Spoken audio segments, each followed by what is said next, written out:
سينما سمرة كابيزي رابيزي حيلنا للنار فلتت حبوز دستا سحاب صنيت رفتا نخسر النهار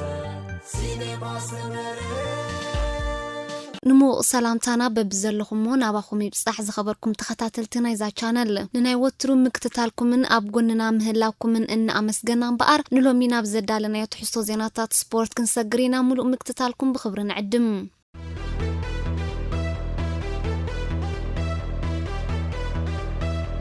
ኤርትራ ኣብ ቅድድም ብሽክለታ ወርልድ ሻምፒዮን 2021 ክትሳተፍ እያ ኣብ ውድድር ብሽክለታ ሻምፒዮን ዓለም 2021 ኣብ ሃገረ ቤልጅየም ፍላንደርስ ኣብ ዝተባህለ ቦታ ሃገራዊት ጋንታ ቅድድም ብሽክለታ ኤርትራ ክትሳተፍ እያ ኣብዚ ቢዩሲአይ ተሰሪዑ ዝካየድ ውድድር ሻምፒዮን ዓለም እትሳተፍ ሃገራዊት ጋንታ ቅድድም ብሽክለታ ኤርትራ ሬድስ ካመልስ ተመሪጻላ እዛ ብምኩር አሰልጣኒ ሳምሶም ሰሎሞን መካኒክ ፈረጅ መሐመድ ኑር ማሳጅ ሳልማን ሐምደ እንዳተአለ ተወዳደር ሃገራዊት ጋንታ ኤርትራ ኣብዝናይ ዝዓመት ሻምፒዮን ዓለም ብደቂ ተባዕትዮን ደቂ ኣንስትዮን ኣምኒ ዓበይቲ ናይ ትሕቲ 23 ዓመትን ውድድራት ክትሳተፍ እያ በቲ ክሳብ ሕጂ ኣብ ፕሮ ሳይክሊን ወፂ ዘሎ መደባት ሃገራዊት ጋንታ ኤርትራ እትወዳደረሎም ውድድራት ድማ 20 መስከረም ኣብ ናይ ትሕቲ 23 ዓመት ናይ ውልቅ ናይ ግዜ ውድድር ደቂ ተባዕትዮ ክኸውን እዚ ውድድር እዚ ካብ ኖኬ ሃይስ ተበጊሱ ኣብ ብራገስ ዛዘም ናይ 30.3 ኪሎ ሜትር ርሕቀት ዝሽፍን እዩ ብኻልእ ወገን 20 መስከረም ኣብ ናይ ደቂ ኣንስትዮ ናይ ውልቅ ናይ ግዜ ውድድር ተሰሪዑሎም እዚ ውድድር ውን بتمساسالي كاب نوكي هايس تبقيسو أبراغز زازم ناي 30.3 كيلومتر رحقات زشفنيوم زمز عربيع سنة 4 مسكرم كأم ناي دك تبعتيو تحت 23 عامت ناي ترقا وددر كايديوم ازو وددر كاب أنتورب تبقيسو أب ليفن زازم 109 كيلومتر رحقات زشفن وددر كخونيوم 25 مسكرم دما أم ناي دك أنستيو ناي ترقا وددر علوم ازو وددر ون بتمساسالي كاب أنتورب تبقيسو أب ليفن زازم ناي 157 كيلومتر رحقات زشفن وددريوم 26 مسكرم دق تبعتي عبيت ناي صرغا وددر كايديوم از وددر زكاب انتوب تبغيسو اب ليفن زازم 238.3 كيلومتر رحقات زشفنه كخونيوم ابز ناي زعم الشامبيون عالم نخودادرو تمريصوم زلو تقدادمت زرزر اسمات كا امني عبيت دق تبعتيو مرهاو قدوس ناتنائيل برهانه متكل ايوب داويت يمانم اب عبيت دق انستيو دسيت كيدانه بسرات قبر مسقل اديام تسفى علمنين اب تحت 23 عام دق تبعتي زودادرو هينوك ملو برهان بينيام جرماي ناتنائيل تسفات ان بيتروس منغستن افريم قبر هيوتنيوم نتوددر مريحوم مز هاغراويت غانتا قددم بشكلتا ኤርትራ ዝገሹ አሌትን አሰልጠንትን ፕሬዝዳንት ሃገራዊ ፌደሬሽን ቅድድም ብሽክለታ ኤርትራ አቶ ተወልደ ዮሐንስ ዋና ጸሐፊ ሃገራዊ ፌደሬሽን ቅድድም ብሽክለታ ኤርትራ አቶ ምስግና ኃይለ ከምኡና አሰልጣኒ ሳምሶም ሰሎሞን በሐባር በመዃኖም አዳለውት መደብ ስፖርት ሲነማ ሰመረ ንሃገራዊት ጋንታ ቅድድም ብሽክለታ ኤርትራ ሰናይ ዕድል ይምነይሎም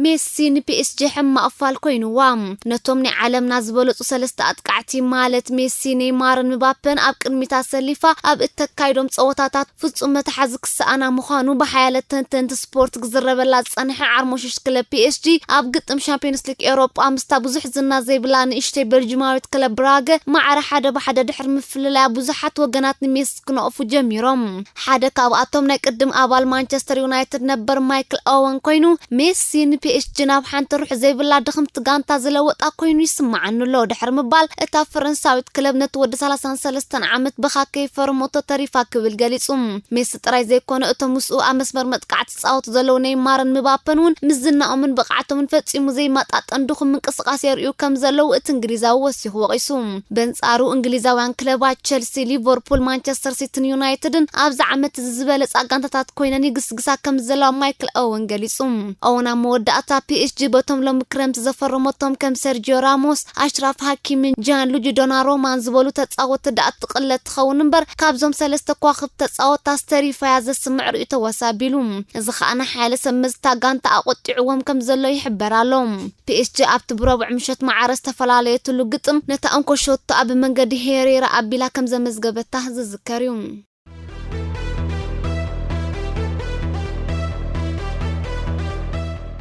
قطع غوارديولا سبا زاريبوم ب15 መስከረም ኣብ ግጥም ሻምፒዮንስ ሊግ አንጻር አርቢ ላይፕዚግ ዝገጠመ ፔፕ ጓርዲዮላ ዋላ እኳ 6-3 ብገፊሕ እንተተዓወተ ሓጎስ ግና ክጽምብል ኣይተራእየን። እዚ ወዲ 50 ዓመት ስጳኛዊ ሙኩራ ሰልጣኒ ኣብ ልዕሊ ወዲ 26 ዓመት እንግሊዛዊ ኣጥቃዓዩ ራሂም ስተርሊን መግለጽ ዘይብሉ ሕርቃን ዝተሓወሰ ቁጥዕ ከንጸባርቕ ተራእዩ። ኣብ ራሂም ካብ ሜዳ ዝወጻሉ ዝነበረ ህሞት ጓርዲዮላ ኣዳው እና ነጸገን ብዘረባን ምፍጣጥ ዓይንነት ተጻወታይ ክበልዖ ይዝደል ነይሩ።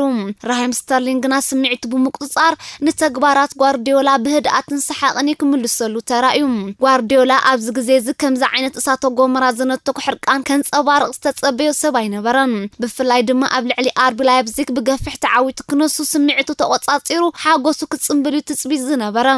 ጓርዲዮላ ኣብ ልዕሊ ተጻወታይ ቁጥዑ ዘርኢ ዝነበረ ጽቡቕ ብቕዓት ከንጸባርቕ ከን ብዝብል ነይሩ። ብዘይካዝ ጓርዲዮላ ኣብ ልዕሊ ኣባላቱ ጃክ ግሪሊሽን ሪያድ ማህሬዝን እውን ጉቡእ ኩመይ ዓመምኩም ብምባል ተሪር ሕርቃን ወርዊሩ እዩ። ጓርዲዮላ ከምዚ ዓይነት ቁጥዕ ምንጽብራቑ ብብዙሓት ኣፍቀርትን ሓለፍትን ኩዕሶ እግሪ ኣብ ትዕዝብቲ ኣትይዎ ከም ዘሎ ይዝሕበር። ብከምዚ ቀጺሉ ድማ ኣብ ዓወት ክበጽሕ ክጽገም ምዃኑ ተንተንቲ ይሕብሩ። ተወሰኽቲ ዜናታት ባርሴሎና ነዚ ዓመት ስፖርት 765 ሚልዮን ዩሮ ባጀት ንኽትምድብ ኣሚማ ኣባላት ቦርታ ክለብ ድማ ነቲ እማመን ንምጽዳቕ ዝመጽእ 16-17 ጥቅምቲ ክጋብኡ ተሰማሚዖም ኣለዉ። እቶም ኣባላት ቦርድ ዝሓለፈ ሰሉስ ኣብ ዘካየድዎ ጉባኤ ባርሳ ኣብ ዝሓለፈ ዓመት ስፖርት 481 ሚልዮን ዩሮ ከም ዝኸሰረት እውን ተኣሚኖም። ባርሴሎና ብሰንኪ ኣጋጢምዋ ዘሎ ከቢድ ፊናንሳዊ ቅልውላው ንብርክት ዝበሉ ከዋኽብቲ ተጻወትቲ ኣብዚ ክረምቲ ዝከተሰናብቶም ተገዲዳ ከም ዘላ ዝፍለጥ እዩ። ሓደ ካብኣቶም እትኮኸብ ዓለምና ዝኾነ ሜሲ ኮይኑ እታ ጋንታ ማዕርክ ኣብ እንግዳዓዝ ተጻወታይ ተመርኩሳ ዋናጩ ተዓትር ከም ዝነበረት ልዕሊ ዝኾነ ካልእ እዋን ሎሚ ጉህድ ኮይኑሎ። ባርሳ ብረቡዕ ምሸት ጀርመናዊት ክለብ ባየር ሙኒኽ ኣብ ዘጋየደቶ ግጥም ሻምፒዮንስ ሊግ 3-0 ክትድሃ ምኽኣላ ዝዝከር እዩ። ቶተንሃም በሐሙስ ምሽት አንጻር ፈረንሳዊት ክለብ ሬንስ ኣብ ዝነበራ ጥምጥም ክልተ ተጻወታ ብመስበርቲ ምኽንያት ጸወታ ኣቋሪጾም ካብ ሜዳ ድሕር ምውጾም ዕድልና ሕማቕ ክብላ ሰልጣንታ ጋንታ ኤስፔሪቶ ብምስትምሳል ገሊጹ። ቶተንሃም ኣብቲ ማዕረ 2-2 ዝተፈላለየትሉ ግጥም ንስቴፈን በርግዊንን ሉካስ ሞራንያ ብመስበርቲ ክትከስሮም ተገዲዳ። እታ ጋንታ ዝመጽእ ሰንበት ኣብ ፕሪምየር ሊግ ምቸልሲ ከቢድ ግጥም ይጽበያ ኣብ ዘለወሉ እዋን ተወሳኺ መስበርቲ ናይ ተጻወታ ከጋጥማ ብምኽኣሉ ገለ መርገም ከህልዋ ነቲ ፖርቱጋላዊ ኣሰልጣኒ ኣጠራጢሩ እታ ክለብ ቀዲማው ንብሉጽ ኣጥቃዓያ ደቡብ ኮርያዊ ሶን እውን ብመስበርቲ ክትከስሮ ተገዲዳ። ብዘይካዚ ኤሪክ ዳየር ኣብቲ ናይ ሰንበት ግጥም ዘይስለፍ ተጻዋታይ ክኸውን እንከሎ ደቡብ ኣሜሪካውያን ተጻወቱ ዝኾኑ ክሪስቲያን ሮሜሮን ጆቫኒ ሎሴልሶን ዴቪንሰን ሳንቸዝን ድማ ገና ናይ ውሸባ ግዚኦም ስለዘይወዱ ኣብቲ ግጥም ኣይክስለፉን እዮም። ንሓለቃ አንኮኸብ ኣጥቃዓያን ሃሪ ኬን ባህ ከይበሎ እዚ ዓመት ስፖርት ዝምሳእ ክቅጽላ ገዲዳቶ ዘላ ቶተንሃም ኣሰልጣኒ ኤስፔሪቶ ካብ ናይ መሪኖ ብዝኸፍአ መገድና ህጉም ከእትዋ ብደገፍታ ከቢድ ሸቕሎት ሓዲርዋ ኣሎ። ንሮናልዶ ሳንቾን ቫረንን ኣብ ዝክረምቲ ዝከተፈርሞም ብምኽኣላ ዓገበት ዩናይትድ ነቲ ዓበይቲ ክለባት ኤውሮጳ ነጥቃዓይ ቦርሲያ ዶርትመን ሃላንድን ምፍራም ዘካይድኦ ዘሎ ውድድር ከም ዝተጸንበረቶ ይሕበር ኣሎ። ማንቸስተር ነዚ እጹብ ድንቂ ዝኾነ ታክቲካዊ ብቕዓት ዝውንን ገና ኣብ ፈለማ 10ታት ዝርከባ ጥቃዓይ ዝመጽእ ክረምቲ ናብ ሜዳ ከተጉዕዞ ሓሊና ዘላ ኮይኑ ግና ኣብ ዝክረምቲ ዝንኸፈርሞ ማዕጾ ዶርትመን ክኩሕኩሓ ዝኸረማ ከም ሪያል ማድሪድ ፒኤስጂን ማንቸስተር ሲቲን ዝበል ዓበይቲ ክለባት ዋግኡ ልዕሊ 100 ሚልዮን ፓውንድ ምዃኑ ምስተነግረን ኢደን ጠወን ክምለሳየን ተገዲደን። እዚ ይኹን እምበር ዝመጽእ ክረምቲ ኣብ ዝኽፈት መስኮት ምስጋር ተጻወቲ ዶርትመን ነቲ ተጻዋታይ ብ4 ሚልዮን ፓውንድ ክትለቆ ክትግደድ ከም እትኽእል ይሕበር ብምህላው እዘን ክለባት እንደገና ዓይንተን ናብ ተጻዋታይ ከተኩራ ጀሚረን ኣለዋ። ማንቸስተር ዩናይትድ ነዚ ንዶርትመን ኣብ 65 ግጥማት 65 ሽቶታት ኣቁፂሩላ ዘሎ ብሉጽ ተጻዋታይ ንምውናን እጅግ ኣሰብሲባ ነቲ ውድድር ተጸንቢራቶላ። ቦርሲያ ዶርትመን ድማ ዝመጽእ ክረምቲ ነቲ ተጻዋታይ ክትከስሮ ምዃና ከሎ ገና ነብሳ ግድ ነጊርዋ ኮይኑ መተካእቱ ነጥቃዓይ ቸልሲ ቲሞ ቨርነር ኣብ ራዳር ኣትያቶ ከም ዘላ ቢልድ ዝተባህለት ጋዜጣ ጀርመን ሓቢራላ።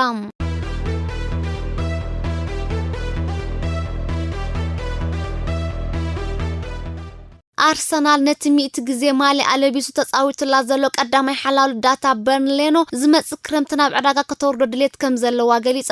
እቲ ኣብ ሕማቅ ቆመና እትርከብ ክለብ ነዚ እትብል ዘላ ኣብ ልዕሊ ተሓላሉ ዳት ዝነበረ እምነት ድሕሪ ምጥፍኡ ንኣሮን ራምስዳለ ከም ቀዳማይ ሓላሉ ዳት ብቀዋሚ ከተሰልፎ መዲባ ኣብ ዘላትሉ እዋን እያ። ኢጣልያውያን ክለባት ኢንተር ሚላንን ጁቬንቱስን ድማ ነዚ ምስ አርሰናል ዘሎ ውዕል ዝመጽእ 2023 ዘብቅዕ ወዲ 29 ዓመት ንምውናኑ ተገዳስነት ተሕዲረን ምህላውን ይሕበራሉ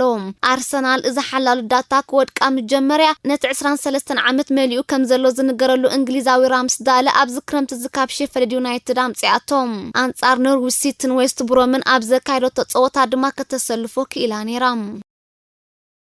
ሊቨርፑል ንብሉጽ ፖላንዳዊ አጥቃዓይ ባየር ሙኒክ ሮበርት ሌዋንዶውስኪ ኣብ ራዳር ኣትያቶ ምህላዋ ዘመልክቱ ወረታት ይናፈስለው በመሰረት ፊካ ዝተባህለት መርበብ ሓበሬታ ስፖርት ኣሰልጣኒ ሊቨርፑል ጀርመናዊ የርገን ክሎፕ ነዝና ቅድም ተጻዋታዊ ዝነበረ ወዲ 33 ዓመት ፖላንዳዊ ናብ ሜዳ አንፊልድ ከሰጋግሮ ድሌት ከም ዘለዎ ንሓለፍታ ክለብ ሓቢሮም ኣሎም ኮይኑ ግና ሪያል ማድሪድን ማንቸስተር ሲቲን እውን ኣብ ልዕል ተጻዋታይ ልዑል ተገዳስነት የርእያ በምህላውን ሊቨርፑል ዝመጽእ ጥሪ ወይ ዝመጽእ ክረምት ከተፈሩ ሞንተ ኮይና ካብ ዘን ክለባት ሓያል ውድድር ከጋጥማ ምዃኑ ተንተን ስፖርት የመልክቱ ናይ 2020 ዝበለጸ ተጻዋታይ ዓለምና ተባሂሉ ብፊፋ ዝተረቑ ሌዋንዶውስኪ ኣብ 2014 ናብ ባየር ሙኒክ ቅድሚ ምስጋሩ ምስ ቦሩሲያ ዶርትመንድ ኣብ ትሕቲ ክለብ ንሓያል ዓመታት ተጻዊቱ ከም ዝነበረ እዩ ዝንገረሉ ናይ ቅድም ብሉጽ ተጻዋታይ ማንቸስተር ዩናይትድ ነበር ፈረንሳዊ ፓትሪስ ኤቭራ ምስ ዩናይትድ ተጸምቢሩ ዘሎ ኮኸብ ዓለምና ሮናልዶ ኣባጊዕ ካብ ጥቓ ገዝኡ እናሳጎገ ዘርኢ መስሓቅ ቪድዮ ኣብ ኢንስታግራም ብምዝርጋሕ ኣባጭሉ ኤቭራ ነቲ ኣቓልቦ 8.3 ሚልዮን ዝኾኑ ሰዓብቲ ስሒቡ ዘሎ ቪድዮ ኣብ ኢንስታግራም ዝዘርግሐ ሮናልዶ ብድምፂ ኣባጊዕ ተረቢሸ ብምባል ካብቲ ክቕመጦ ዝጸንሐ ገዛ ወፂኡ ናብ ካልእ መንበሪ ቤት ድሕሪ ምቕያር እዩ እቲ ቅድሚ ሒደት መዓልታት ካብ ጁቬንቱስ ናብ ዩናይትድ ዝተሰጋገረ ወዲ 36 ዓመት ፖርቱጋላዊ ካፕቴን ፕሪሚየር ሊግ እንግሊዝ ድሕር ምምላሱ ዝኣተወ ገዛ ወፂኡ ኣብ ቼዛየር ናብ ዝርከብ ዋጋ 6 ሚልዮን ፓውንድ ዘመናዊ መንበሪ ቤት ቀይሩ ዘሎ እቲ ዘመናዊ መንበሪ ቤት ብናይ ቅድም ተጻዋታይ ዩናይትድ ነበር ኮሊውነን ካብ ዝነበረውን ክፍለጥ ተኻኢሉሎም ሮናልዶ ቅድሚ 12 ዓመታት ምስ ዩናይትድ ኣብ ጻወተሉ ዝነበረ እዋን ፓትሪስ ኤቭራ ወዲ ጋንቱ ምንባሩ ኣይርስዕን ዝተፈተኹም ክቡራት ተኸታተልትና ሎሚ ዝበልናዮ ትሕዝቶ ዜናታት ስፖርት ኣብ ዝፈጽምና ኣለና ከም ወትሩ ሼር ላይክ ሳብስክራይብ ብምግባር ደግፉና ሰላም ሰናይ